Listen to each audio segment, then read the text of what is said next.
Hi guys! Ngayon naman ipapakita ko sa inyo kung paano magluto ng nagmamantikang chicken adobo. Siyempre una natin gagawin, imamarinate natin yung ating chicken ng chopped garlic, pamintang durog, tapos po sugar. Maglalagay na tayo ng toyo.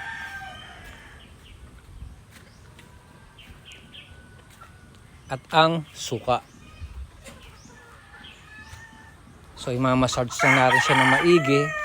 Tapos po ibababad natin ito ng more than 1 hour bago natin siya lutuin para po manuot yung lasa ng ating marination sa ating chicken.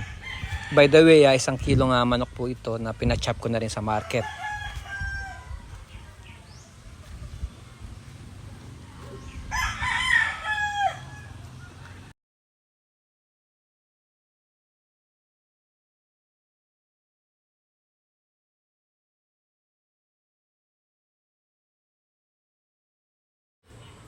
So after 2 hours guys, ito na po yung ating chicken. Ang gagawin lang natin, aalisin natin yung marinade sa chicken, pati na rin yung garlic.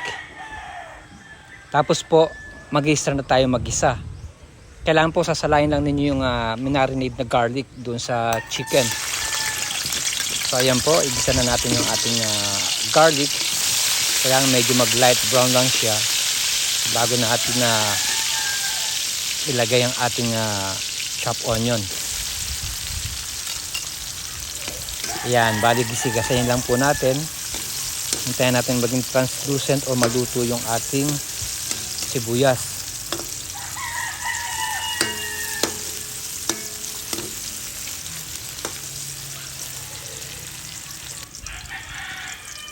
Ngayon naman pwede na natin i-add yung ating marinated chicken. Ganito po ako magluto ng chicken adobo. Kailangan po i-marinate ko muna para yung lasa niya nanunuot din sa ating manok. Napakasimple lamang nito. Pati mga ingredients niya kukunti lamang.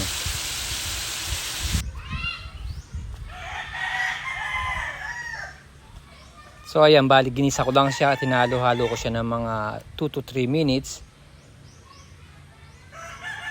Bago tayo pupunta sa ating next step.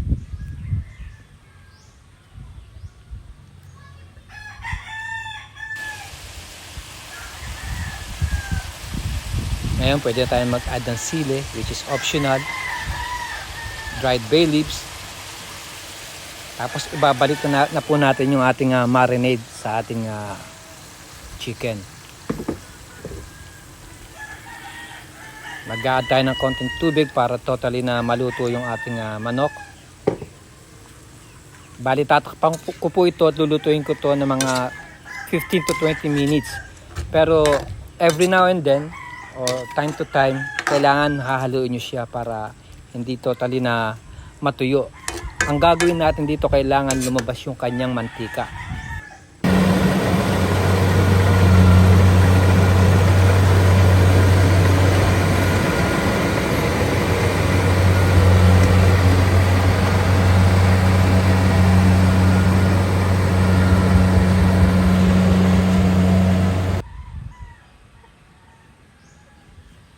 So ayan, nakikita naman ninyo meron pa siyang sabaw. So kailangan talaga na papatuyuin natin to hanggang sa lumabas yung kanyang mantika.